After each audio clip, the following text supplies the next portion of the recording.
जय जगन्नाथ पिलामाने आज आमर आउ एक नूतन वीडियो को आपण मानक स्वागत। आज वीडियो रे आमे व्यासकवि फकीरमोहन सेनापति ऊपर आलोचना करिवे तांकर व्यक्तिगत जीवन सहित तांकर रचना गुडी माध्यम मध्य रे आमे जानिबे।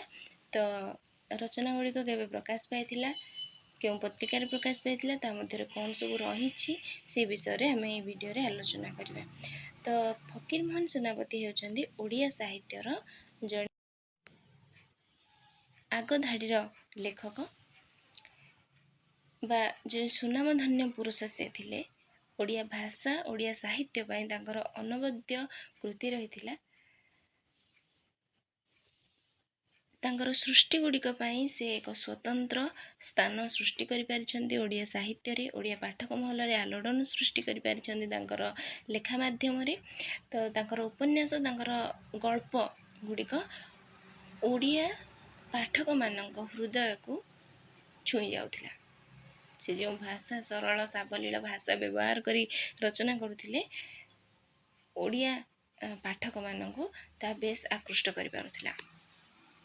तो फकीरमोहन सेनापति केवल तांकर सृष्टि गुडिक पई ओडिया साहित्य रे परिचित नुहंती बरं ओडिया भाषा पई तांकर जो अवदान रहिथिला ताहा मध्य अविस्मरणीय। तो आमे देखिबा 1868 मसिया बेलको ओडिसा रे एक आंदोलन सृष्टि होइथिला ओडिया भाषा संक्रांत रे। तो जो बंगीय कर्मचारी माने थिले से माने गोटे चक्रांत करथिले, गोटे षडयंत्र आरंभ करथिले कोन ना कचेरी आ विद्यालय मानकरू ओडिया भाषा उठे दिया हबो। ओडिया भाषा परिवर्ते व्यवहार हबो बंगला भाषा, जोटा कि हमर इंग्रेजी शिक्षा प्राप्त केतेक गोष्ठी थिले जो माने कि सचेतन होई सारथिले भाषा पाई। से माने सचेतन होई उठिथिले ना आम देश आम भाषा आम राज्य ओडिशा आम भाषा ओडिया आमर गोटे स्वतंत्र अधिकार रहिछि। आम भाषा कहबा पाई आम भाषा व्यवहार करिया पाई आमर एक स्वतंत्र आम भाषार गोटे स्वतंत्र मूल्यबोध रहिछि। ता से माने सेतिके बेले सचेतन होई सारथिले। एमाने जो षडयंत्र बंगीय कर्मचारी माने करिथिले सेतिरे से माने सफल होई पारि नाहंती केवल ए आधुनिक पुरोधागणक पई। तो सेमानंकु साहाय्य करिथिले बालेश्वर कलेक्टर तत्कालीन समय रे बालेश्वर कलेक्टर थिले जॉन बीम्स, जी कि एमानक सहित स्वर मिलै छंती। भाषा विलोप आंदोलन को से विरोध करिसंती आउ सेथिरे सफलता मध्ये लाभ करिसंती। ओडिया भाषार स्वातंत्र्य और प्राचीन ओडिया साहित्य संपर्क रे लेखा सब सेतिके बेले प्रकाश पाइला पत्र पत्रिका गुडी करे। तो जॉन बीम्स फकीरमोहन सेनापति राधानाथ राय एमान समस्त को ओडिया भाषार प्राचीनता विषय जणाइछंती। से जिते बेले भारतर 7टी आर्य भाषा विषय रे आलोचना करिथिले से सेति बेले जानिथिले जे ओडिया भाषार प्राचीनता केउ भली भाबरे रहिछि। तो आमर जो सचेतन गोष्ठी सब सेते बेले सृष्टि होइथिले जेमिति कि राधानाथ राय फकीरमोहन सेनापति मधुसूदन राव मधुसूदन दास गंगाधर मेहेर एमाने समस्ते ओडिया भाषा पाई तांकर एक बलिदान रहिथिला। तांको साहित्य माध्यम रे ओडिया भाषार महात्म्य को वर्णना करथिले। तांको साहित्य माध्यम रे से ओडिया भाषार भूमिका को लोकमानक साधारण लोकमानक निकट रे पहुंचाइथिले। तो ये थिला हमर गोटे ओडिशा पई गोटे दुर्दशामय समय जदि कहबा अत्युक्ति हबो नै। तो आज वीडियो रे तो आमे फकीरमोहन सेनापति ऊपर आलोचना करबा। भाषा पई साहित्य पई फकीरमोहन सेनापति को यथेष्ट अवदान रहिछि। तो देखिबा जदि ताहले तांकर प्रथम गल्प रहउछि बेले माने विशेष भाव रे फकीरमोहन सेनापति गाल्पिक और उपन्यासिक भाव रे बेस परिचित ओडिया साहित्य रे। गल्प उपन्यास पई जे तांकर ଏକ ସ୍ୱତନ୍ତ୍ର ପରିଚୟ ସୃଷ୍ଟି କରିଥିଲେ ମଧ୍ୟ ତାଙ୍କର ପ୍ରଥମେ ସେ କବିତା ରଚନାରୁ ହିଁ ତାଙ୍କର ସାହିତ୍ୟ କୃତି ଆରମ୍ଭ ହୋଇଛି। ତ ପ୍ରଥମେ ଆମେ ଦେଖିବା ତାଙ୍କର ପ୍ରଥମ ଗଳ୍ପ ରହୁଛି ଲକ୍ଷ୍ମଣିଆ, ଯାହାକି ଦୁଷ୍ପ୍ରାପ୍ୟ। ତେଣୁ ତାଙ୍କ ଦ୍ୱାରା ରଚିତ ରେବତୀ ଗଳ୍ପକୁ ଓଡ଼ିଆ ସାହିତ୍ୟର ତାଙ୍କର ପ୍ରଥମ ଗଳ୍ପ ସହିତ ଆଧୁନିକ ଓଡ଼ିଆ ସାହିତ୍ୟର ପ୍ରଥମ ଗଳ୍ପ ଭାବରେ ଗ୍ରହଣ କରାଯାଇଛି। ତ ଦେଖିବା ଯଦି ତାହେଲେ ଫକୀରମୋହନ ସେନାପତିଙ୍କ ଉଦ୍ୟମରେ 1868 ମସିହାରେ ବାଲେଶ୍ୱର ଠାରେ ପ୍ରଥମ ଛାପାଖାନା ମଧ୍ୟ ପ୍ରତିଷ୍ଠା କରାଯାଇଥିଲା। ତ ଭାରତର ନବଜାଗରଣର ସମୟ ଉପସ୍ଥିତ ହେଲାଣି। ଭାରତୀୟ ନବଜାଗରଣର ପ୍ରତିବିମ୍ବ ଭାରତୀୟ ପ୍ରାଦେଶିକ ସାହିତ୍ୟ ସବୁରେ ପଡ଼ି ଆସିଲାଣି। ଆମ୍ଭମାନଙ୍କର ଦରିଦ୍ର ସାହିତ୍ୟ କ'ଣ ସେ ମହାଜାଗରଣର ମଧୁମୟ ଫଳରୁ ବଞ୍ଚିତ ହେବ? ଏଭଳି ଏକ ମତ ଫକୀରମୋହନ ସେନାପତି ଦେଉଛନ୍ତି ସେତେବେଳେ, ଯେ ଆମ ଭାଷା, ଆମ ସାହିତ୍ୟ କ'ଣ ସେଇଭଳି ଗୋଟେ ଫଳ, ମଧୁମୟ ଫଳରୁ ଆମ ସାହିତ୍ୟ କ'ଣ ବଞ୍ଚିତ ହେବ? ନା। ତ ସେଥିପାଇଁ ସେ ଅଣ୍ଟା ଭିଡ଼ି ଛିଡ଼ା ହୋଇଛନ୍ତି।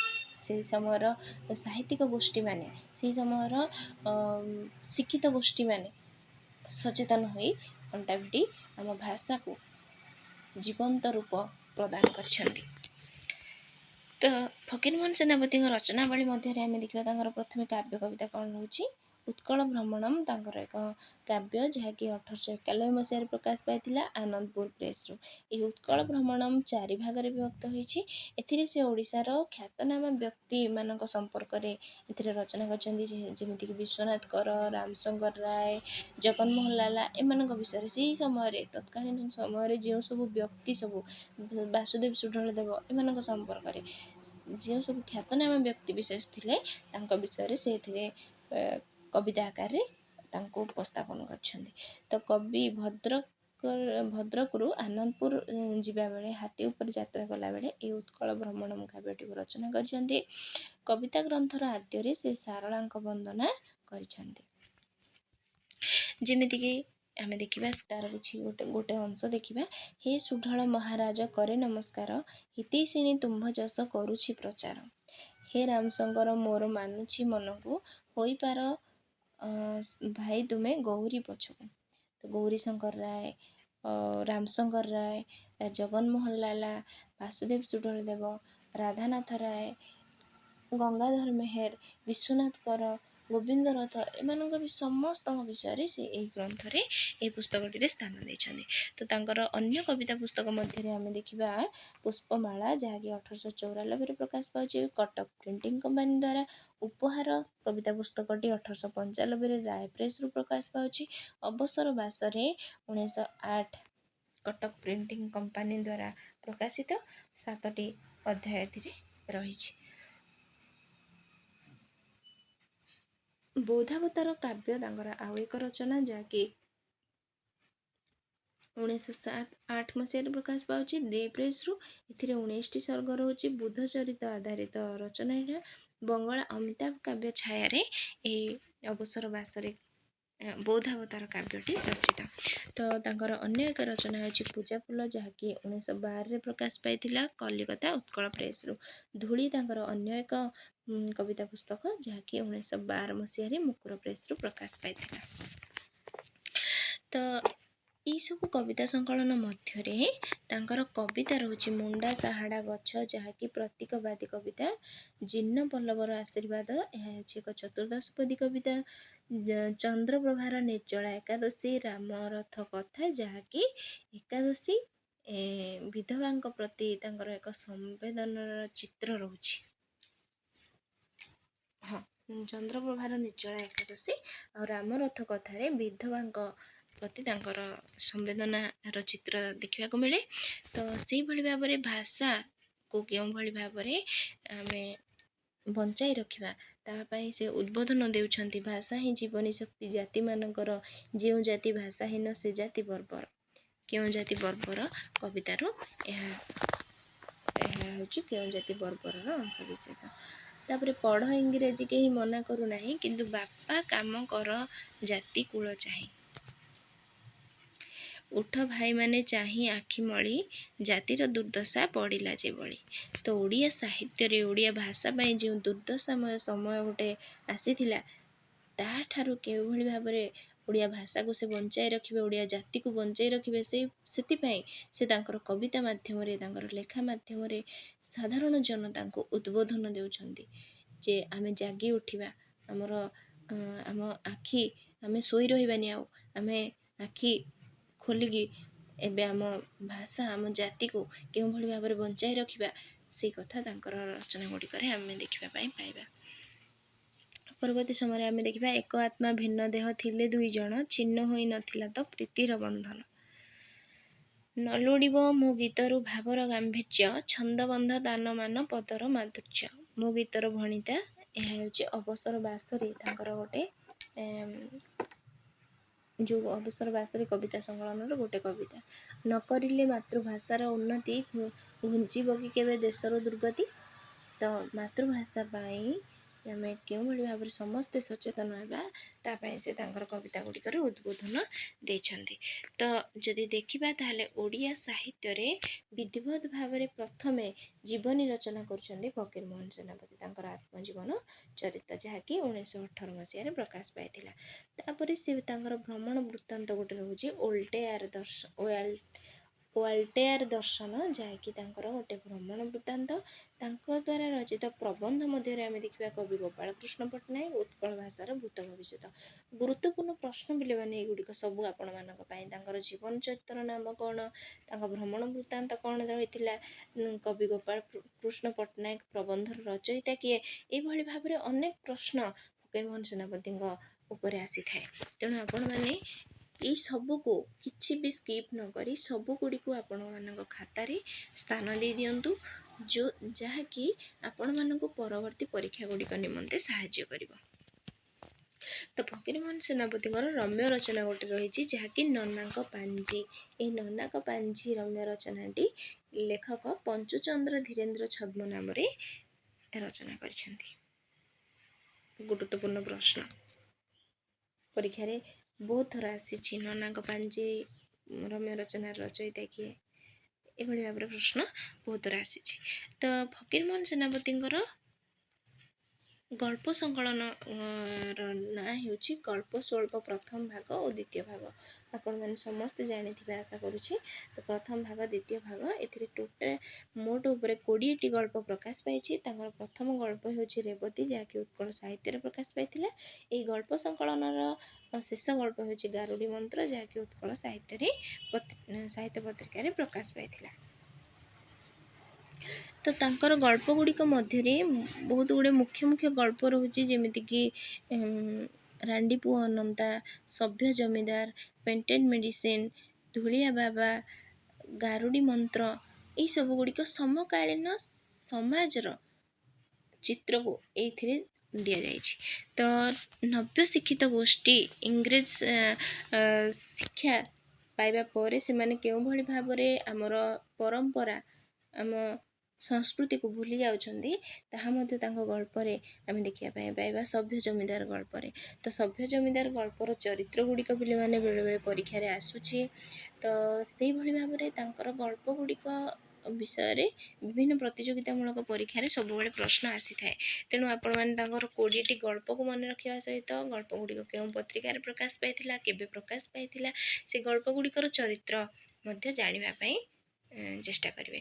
ତ ସଭ୍ୟ ଜମିଦାର ଗଳ୍ପ ଉପରେ ଆମର ତ ଭିଡ଼ିଓ ଆସିସାରିଛି। ଫକୀରମୋହନ ସେନାପତିଙ୍କର ସମଗ୍ର ଗଳ୍ପ ଉପରେ ବି ଭିଡ଼ିଓ ଆସିସାରିଛି ପିଲାମାନେ। ତ ଏଇ ଭିଡ଼ିଓରେ ଆମେ ତାକୁ ଆଉ ଆଲୋଚନା କରିବାନି, ଭିଡ଼ିଓଟି ବେଶୀ ଲମ୍ବା ହେଇଯିବ। ତ ଆପଣମାନେ ଯଦି ସେଇ ଭିଡ଼ିଓଟିକୁ ଦେଖିନାହାନ୍ତି, ତାହେଲେ ତାଙ୍କର ଯେଉଁ 20ଟି ଗଳ୍ପ ବିଷୟରେ ଯେଉଁ ଆସିଛି, ଗଳ୍ପର ଚରିତ୍ର, କେଉଁ ପତ୍ରିକାରେ ପ୍ରକାଶ ପାଇଥିଲା, କେବେ ପ୍ରକାଶ ପାଇଥିଲା, ସବୁ ତଥ୍ୟ ସେଇ ଭିଡ଼ିଓରେ ରହିଛି। ଯଦି ଆପଣମାନେ ଦେଖିନାହାନ୍ତି ତାହେଲେ ଭିଡ଼ିଓଟିକୁ ଦେଖିନେବେ। ତ ପରବର୍ତ୍ତୀ ସମୟରେ ଆମେ ତାଙ୍କର ଉପନ୍ୟାସ ଗୁଡ଼ିକ ଆଲୋଚନା କରିବା। ସେ 4ଟି ଉପନ୍ୟାସ ରଚନା କରିଛନ୍ତି, ଆମେ ତ ଜାଣିଛନ୍ତି। ତ 4ଟି ଉପନ୍ୟାସ ମଧ୍ୟରେ ଆମେ ଦେଖିବା 6 ମାଣ 8 ଗୁଣ୍ଠ ତାଙ୍କର ପ୍ରଥମ ଉପନ୍ୟାସ, ଯାହାକି 1897 ମସିହାରୁ 1902 ମସିହା ପର୍ଯ୍ୟନ୍ତ ଉତ୍କଳ ସାହିତ୍ୟ ପତ୍ରିକାରେ ପ୍ରକାଶ ପାଉଥିଲା। 1902ରେ ଏହା ପୁସ୍ତକ ଆକାର ଧାରଣ କରିଛି। ଏହି ଉପନ୍ୟାସଟି ସେ ଧୂର୍ଜଟି ଛଦ୍ମ ନାମରେ ରଚନା କରିଥିଲେ ପିଲାମାନେ। ଏହି 6 ମାଣ 8 ଗୁଣ୍ଠରେ 28ଟି ପରିଚ୍ଛେଦ ରହିଛି। ତାର ଯେଉଁ 28ଟି ପରିଚ୍ଛେଦ ମଧ୍ୟରେ ଆମେ ଦେଖିବା 23 ନମ୍ବର ପରିଚ୍ଛେଦର ନାମ ହେଉଛି, ପରିଚ୍ଛେଦର ନାମ ଗୁଡ଼ିକ ଅଲଗା ଅଲଗା ରହୁଛି। ପ୍ରଥମ ପରିଚ୍ଛେଦର ନାମ ହେଉଛି ରାମଚନ୍ଦ୍ର ମଙ୍ଗରାଜ। 23 ନମ୍ବର କର୍ମଫଳ। 12 ନମ୍ବର ପରିଚ୍ଛେଦର ନାମ ହେଉଛି ଅସୁର ଦିଘି। 16 ନମ୍ବର ପରିଚ୍ଛେଦର ନାମ ହେଉଛି ଟାଙ୍ଗୀ ମାଉସୀ। ତ ଏଇଭଳି ଭାବରେ ତାଙ୍କର ଏଇ ଉପନ୍ୟାସର ପରିଚ୍ଛେଦ ଗୁଡ଼ିକର ନାମ ବି ପିଲାମାନେ ବେଳେବେଳେ ପରୀକ୍ଷାରେ ଆସିଥାଏ। ଯଦି ଆପଣମାନଙ୍କୁ ତାଙ୍କର 28ଟି ପରିଚ୍ଛେଦର ନାମ ଦରକାର ତାହେଲେ କମେଣ୍ଟ ମାଧ୍ୟମରେ ଜଣାଇବେ। ମୁଁ ପରବର୍ତ୍ତୀ ସମୟରେ ତାଙ୍କର ଏଇ 6 ମାଣ 8 ଗୁଣ୍ଠର 28ଟି ପରିଚ୍ଛେଦର ନାମ ଭିଡ଼ିଓ ମାଧ୍ୟମରେ ଆପଣମାନଙ୍କ ପାଖକୁ ନେଇ ଆସିବି। ତ ଏଥିରେ ଯେଉଁ ଚରିତ୍ର ସବୁ ରହୁଛନ୍ତି, ରାମଚନ୍ଦ୍ର ମଙ୍ଗରାଜ ମୁଖ୍ୟ ଚରିତ୍ର। ରାମଚନ୍ଦ୍ର ମଙ୍ଗରାଜ ଶୋଷକ ଗୋଷ୍ଠୀ, ସିଏ ଗୋଷ୍ଠୀର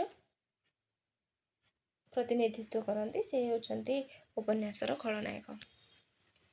ସେ ହେଉଛନ୍ତି ଫତେପୁର ସରଷଣ୍ଢ ଯେଉଁ ଥିଲା, ଫତେପୁରର ଗୋବିନ୍ଦପୁର ଗ୍ରାମର ସେ ଥିଲେ ଜମିଦାର। ତାପରେ ଚରିତ୍ର ଆମେ ଦେଖିବା ଚମ୍ପା, ଯିଏକି ମଙ୍ଗରାଜଙ୍କର ସେ ଥିଲା ତାଙ୍କ ଘରର ପୋଇଲି। ଏଥିରେ 6 ମାଣ 8 ଗୁଣ୍ଠ ଉପନ୍ୟାସର ଆଉ ଦୁଇଟି ମୁଖ୍ୟ ଚରିତ୍ର ହେଉଛନ୍ତି ଭଗିଆ ଓ ସାରିଆ। ତାଙ୍କର ଗାଈ ହେଉଛି ନେତ। ତାଙ୍କର ଜମି ହେଉଛି 6 ମାଣ 8 ଗୁଣ୍ଠ, ଯାହାକି ରାମଚନ୍ଦ୍ର ମଙ୍ଗରାଜ ହଡ଼ପ କରି ନେଇଛନ୍ତି କୌଶଳ କ୍ରମେ। ସାରିଆ ଓ ଭଗିଆ ସେମାନେ ଥିଲେ ନିଃସନ୍ତାନ। ତେଣୁ ଏଇ ଦୁଃଖ ସହିତ ଯେତେବେଳେ ତାଙ୍କୁ ବିଭିନ୍ନ ପ୍ରକାର କୌଶଳରେ ଚମ୍ପା ତାଙ୍କଠାରୁ ଜମି ବା ତାଙ୍କର କଣ୍ଟ କବଲା କରି ନେଉଛି ତାଙ୍କ ଜମିଟିକୁ, ଶେଷରେ ସେ କହୁଛନ୍ତି ଯେ ଜମି ରାମଚନ୍ଦ୍ର ମଙ୍ଗରାଜ ତାଙ୍କ ନାମକୁ କରିନେଇଛନ୍ତି। ସେତେବେଳେ ଭଗିଆ ପାଗଳ ହେଇଯାଇଛି। ସାରିଆର ମୃତ୍ୟୁ ହେଉଛି, ଭଗିଆ ପାଗଳ ହେଇଯାଇଛି। ତାପରେ ରାମଚନ୍ଦ୍ର ମଙ୍ଗରାଜଙ୍କ ଜୀବନରେ ବିଭିନ୍ନ ପ୍ରକାର ଦୁର୍ଦ୍ଦଶା ଦେଖାଦେଇଛି। ଏଭଳି ଭାବରେ ଉପନ୍ୟାସଟି ରହୁଛି। ଆପଣମାନେ ତ ସମସ୍ତେ ପଢ଼ିଥିବେ ଆଶା କରୁଛି। ତ ଯେଉଁମାନେ ପଢ଼ିନାହାନ୍ତି ଉପନ୍ୟାସଟିକୁ ପଢ଼ି ନିଅନ୍ତୁ, ବହୁତ ଭଲ ଲାଗିବ। ତ ଚମ୍ପା ଟାଙ୍ଗୀ ମାଉସୀ ହୋଇ ବାଘ ସିଂହର ଘରକୁ ଯାଇଛନ୍ତି, ଏମିତି ଗୋଟେ ରହିଛି ପରିଚ୍ଛେଦଟିଏ। ତ ଅନ୍ୟାନ୍ୟ ଚରିତ୍ର ମଧ୍ୟରେ ଆମେ ଦେଖିବା ବାଘ ସିଂହ, ଗୋବିନ୍ଦ ଭଣ୍ଡାରୀ, ଦିଲଦାର ମିଆଁ, ଚାନ୍ଦିଆ ବେହେରା, ଗୋବରା ଜେନା, ଏଇସବୁ ଚରିତ୍ର ଗୁଡ଼ିକ ଗୌଣ ଚରିତ୍ର ଗୁଡ଼ିକ ଏଥିରେ ରହୁଛନ୍ତି। ଗୋବରା ଜେନା ହେଉଛି ଗାଁର ଚୌକିଦାର। ଗୋବିନ୍ଦ ଭଣ୍ଡାରୀ ଚମ୍ପା ସହିତ ମିଶି ଶେଷରେ ସେ ସବୁ ଧନ ସମ୍ପତ୍ତି ସେମାନେ ହଡ଼ପ କରି ନେଇଯାଉଛନ୍ତି ରାମଚନ୍ଦ୍ର ମଙ୍ଗରାଜଙ୍କର। ଦିଲଦାର ମିଆଁ ମଧ୍ୟ ଏହି ଉପନ୍ୟାସର ଏକ ଚରିତ୍ର। ପରୀକ୍ଷାରେ ଆସେ ପିଲାମାନେ, ତେଣୁ ମନେ ରଖିବେ। ଏଇ 6 ମାଣ 8 ଗୁଣ୍ଠଟି ହେଉଛି ଗୋଟେ ସାମାଜିକ ଉପନ୍ୟାସ। ଏଥିରେ ଲୋଭରୁ ମୃତ୍ୟୁ କେଉଁଭଳି ଭାବରେ ହୋଇଥାଏ ତାର ବାର୍ତ୍ତା ଏଥିରେ ଫକୀରମୋହନ ସେନାପତି ଦେଇଛନ୍ତି। ତ ରାମଚନ୍ଦ୍ର ମଙ୍ଗରାଜ ଶୈଶବରେ ଭାବରୁ ସେ ପିତୃ ଶ୍ରାଦ୍ଧ କ୍ରିୟା କରିପାରିନାହାନ୍ତି। ଏଭଳି ଭାବରେ ପ୍ରଥମ ପରିଚ୍ଛେଦରେ ରାମଚନ୍ଦ୍ର ମଙ୍ଗରାଜଙ୍କ ବିଷୟରେ ଯେତେବେଳେ ରହିଛି ଏ କଥା ରହିଛି। ତ ଏଇ 6 ମାଣ 8 ଗୁଣ୍ଠର ଗୋଟେ ମୁଖ୍ୟ ଅଂଶ ଆମେ ଦେଖିବା ପିଲାମାନେ, ଯେମିତିକି ଯେତେ ବେଗରେ ଆହୁଲା ଭିଡ଼, ପାଣି ସୁଅଟା ନାଆକୁ ଲକ୍ଷ୍ୟ ସ୍ଥାନରୁ ଦୂରକୁ ଟାଣି ନିଏ, ମାତ୍ର ଟାଣୁଆ ନାଉରି ମଙ୍ଗ ଛାଡ଼େ ନାହିଁ। ଏଇଟା କେଉଁ ଉପନ୍ୟାସରୁ ଆସିଛି? ଏମିତି ପ୍ରଶ୍ନ ବେଳେବେଳେ ଆସିଥାଏ। ତାପରେ ବଜ୍ର ପଡ଼ିଯାଏ କିନ୍ତୁ ଘଡ଼ଘଡ଼ି ଶବ୍ଦଟା ଆକାଶରେ ଢେର ବେଳ ଯାଏ ରହିଥାଏ। ମଙ୍ଗରାଜଙ୍କ ହଳିଆକୁ ତୋରାଣି ଦେବା, ଏଇଟା ଗୋଟେ ବ୍ୟାକରଣ ସମ୍ବନ୍ଧୀୟ ଗୋଟେ ପ୍ରଶ୍ନ ଆସେ ପିଲାମାନେ, ଯେଉଁଟାକି ବସ୍ତୁ ଧ୍ୱନିର ଉଦାହରଣ ବୋଲି ପ୍ରଶ୍ନ ଆସିଥାଏ। ତାପରେ ଆମେ ଦେଖିବା ପରବର୍ତ୍ତୀ ଉପନ୍ୟାସ ହେଉଛି ତାଙ୍କର ଲଛମା ଉପନ୍ୟାସ, ଯାହାକି 1901 ମସିହାରେ ପ୍ରକାଶ ପାଇଛି। ଏହା ହେଉଛି ଐତିହାସିକ ଉପନ୍ୟାସ। ପ୍ରଥମେ ଅପୂର୍ବ ମିଳନ ନାମରେ ଏହା ପ୍ରକାଶ ପାଇଥିଲା ଉତ୍କଳ ସାହିତ୍ୟ ପତ୍ରିକାରେ। ପରବର୍ତ୍ତୀ ସମୟରେ ତାର ନାମ ହେଇଯାଇଛି ଲଛମା। ତ ନାୟକ ଏଥିରେ ବାଦଲ ସିଂ, ନାୟିକା ଲଛମା, ଆଉ ଗୋଟେ ଚରିତ୍ର ରାୟଗୁରୁ ବନମାଳୀ ବାଚସ୍ପତି।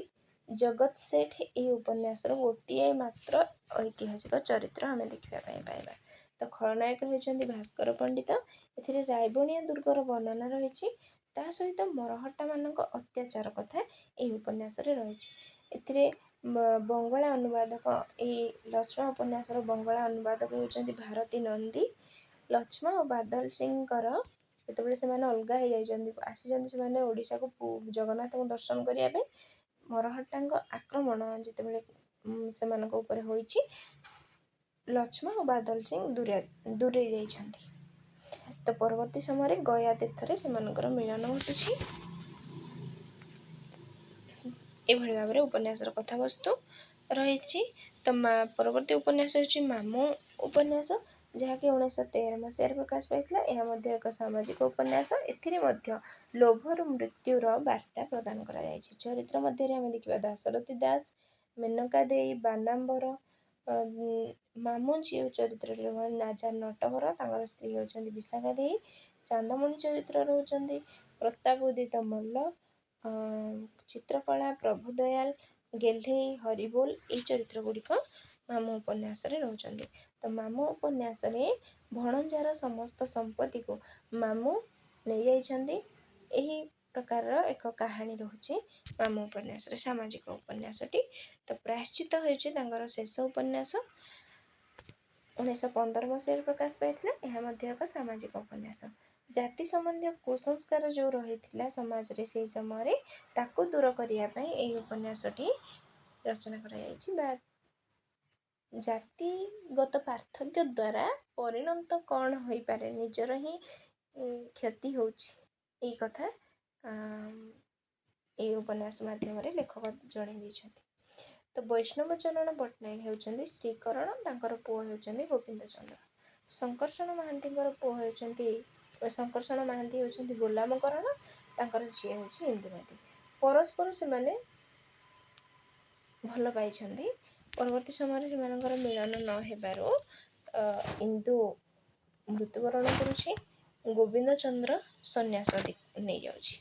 ସେ ପରବର୍ତ୍ତୀ ସମୟରେ ଦୁଇ ଜଣ ପିତା ବୈଷ୍ଣବ ଚରଣ ପଟ୍ଟନାୟକ ଆଉ ଶଙ୍କର୍ଷଣ ମହାନ୍ତି ନିଜର ଭୁଲକୁ ବୁଝିପାରିଛନ୍ତି, ସେମାନେ ପ୍ରାୟଶ୍ଚିତ କରୁଛନ୍ତି। ତ ଫକୀରମୋହନଙ୍କୁ ଔପନ୍ୟାସିକ ଟମାସ ହାର୍ଡିଙ୍କ ସହିତ ତୁଳନା କରାଯାଏ। ଫକୀରମୋହନ ସେନାପତି ବାରବାଟୀ ସ୍କୁଲରେ ଶିକ୍ଷକତା କରିଥିଲେ, ବାଲେଶ୍ୱର ମିଶନ ସ୍କୁଲରେ ଶିକ୍ଷକତା କରିଥିଲେ। ତ ଦେଖିବା ଆମେ ଭାଷା ସମ୍ବନ୍ଧୀୟ ସେ କହୁଛନ୍ତି, ପଢ଼ିଲି ନାନା ଦେଶ ଭାଷା, କାହିଁ ତ ନ ପୁରିଲା ଆଶା, ହେଉ ପଛକେ ସେ ନିକୃଷ୍ଟ, ମୋ ମାତୃଭାଷା ମୋତେ ଶ୍ରେଷ୍ଠ। ତ ମାତୃଭାଷାର ଶ୍ରେଷ୍ଠତ୍ୱ ପ୍ରତିପାଦନ କରିବା ପାଇଁ ସେ ଏହି କବିତା ରଚନା କରିଛନ୍ତି। ଏଥିରେ ଆମେ ଦେଖିବା ଫକୀରମୋହନ ସେନାପତି ସାରଳା ମହାଭାରତର ପ୍ରଥମ ସମାଲୋଚକ। ତାପରେ ଆମେ ଦେଖିବା ଫକୀରମୋହନ ସେନାପତିଙ୍କ ସମ୍ବନ୍ଧୀୟ ଆଲୋଚକମାନେ ଯେଉଁ ପୁସ୍ତକ ସବୁ ରଚନା କରିଛନ୍ତି ସେଗୁଡ଼ିକୁ ଦେଖିବା। ବେଳେବେଳେ ସେଗୁଡ଼ିକ ମଧ୍ୟ ପରୀକ୍ଷାରେ ଆସିଥାଏ। କସ୍ତମ୍ଭ ହେଉ କିମ୍ବା ସଜେଇବା ପାଇଁ ହେଉ, କ୍ରମାନ୍ୱୟରେ ଏଭଳି ଭାବରେ ପ୍ରଶ୍ନ ମଧ୍ୟ ଆସିଥାଏ। ଉପରେ ଲେଖକଙ୍କ ନାଁ ଥିବ। ପୁସ୍ତକ ଗୁଡ଼ିକୁ ଆମକୁ ସଜେଇବା ପାଇଁ ଆସିଥାଏ, ନଚେତ୍ କସ୍ତମ୍ଭରେ ଆସିଥାଏ। ଏଗୁଡ଼ିକ ମଧ୍ୟ ଜାଣିବା ନିହାତି ଦରକାର। ତ ବ୍ୟାସକବି ଫକୀରମୋହନ ଲେଖୁଛନ୍ତି ନଟବର ସାମନ୍ତରାୟ, ଫକୀରମୋହନ ସମୀକ୍ଷା ସୁରେନ୍ଦ୍ର ମହାନ୍ତି, ଯୁଗସ୍ରଷ୍ଟା ଫକୀରମୋହନ ସର୍ବେଶ୍ୱର ଦାସ, ସରସ୍ୱତୀ ଫକୀରମୋହନ ମାୟାଧର ମାନସିଂହ, ସାହିତ୍ୟ ସାଧକ ଫକୀରମୋହନ ଚିନ୍ତାମଣି ଦାସ। ଫକୀରମୋହନ ଓ ଓଡ଼ିଆ ଉପନ୍ୟାସ ନୀଳକଣ୍ଠ ଦାସ ଫକୀରମୋହନ ପରିକ୍ରମା ମଧ୍ୟ ରଚନା କରିଛନ୍ତି, ସେ ସଂକଳନ କରିଛନ୍ତି। ବିଶ୍ୱ ସାହିତ୍ୟରେ ଫକୀରମୋହନ ନୃସିଂହ ଷଡ଼ଙ୍ଗୀ, ପୁରାଣ କବି ଫକୀରମୋହନ ଗଙ୍ଗାଧର ମେହେର, ଉତ୍କଳ କବି ଫକୀରମୋହନ ନନ୍ଦକିଶୋର ବଳ। ଏଇଟା ମଧ୍ୟ ଗୋଟେ ଗୁରୁତ୍ୱପୂର୍ଣ୍ଣ ପ୍ରଶ୍ନ ପିଲାମାନେ ଆପଣମାନଙ୍କ ପାଇଁ। ପୁରାଣ କବି ଫକୀରମୋହନ କିଏ ଲେଖିଛନ୍ତି? ତାପରେ ଜାତିପ୍ରାଣ Fakir Mohan Prafulla Chandra Mohanty, Fakir Mohan and his time John Boulton. ଏଭଳି ଭାବରେ କେତେକ ତଥ୍ୟ ଏ ଭିଡ଼ିଓରେ ଫକୀରମୋହନଙ୍କ ସମ୍ବନ୍ଧୀୟ ରହିଥିଲା, ଯାହାକି ପରବର୍ତ୍ତୀ ସମୟରେ ଆପଣମାନଙ୍କ ପାଇଁ ନିଶ୍ଚିତ ଭାବରେ ଉପାଦେୟ ହେବ। ଆଶା କରୁଛି ପରବର୍ତ୍ତୀ ପ୍ରତିଯୋଗିତାମୂଳକ ପରୀକ୍ଷା ପାଇଁ ଆପଣମାନଙ୍କୁ ସାହାଯ୍ୟ କରିବ। ତେଣୁ ତଥ୍ୟ ଗୁଡ଼ିକୁ ଆପଣମାନଙ୍କ ଖାତାରେ ଲେଖି ନିଅନ୍ତୁ। ଧନ୍ୟବାଦ। ଏହିପରି ନୂତନ ଭିଡ଼ିଓ ପାଇବା ପାଇଁ ଆମ ଚ୍ୟାନେଲକୁ ସବସ୍କ୍ରାଇବ୍ କରିଦିଅନ୍ତୁ। ଆମ ସହିତ ଯୋଡ଼ି ହୋଇ ରହିଥାନ୍ତୁ। ସାଙ୍ଗସାଥିମାନଙ୍କ ସହିତ ମଧ୍ୟ ସେୟାର କରିଦିଅନ୍ତୁ। ଧନ୍ୟବାଦ।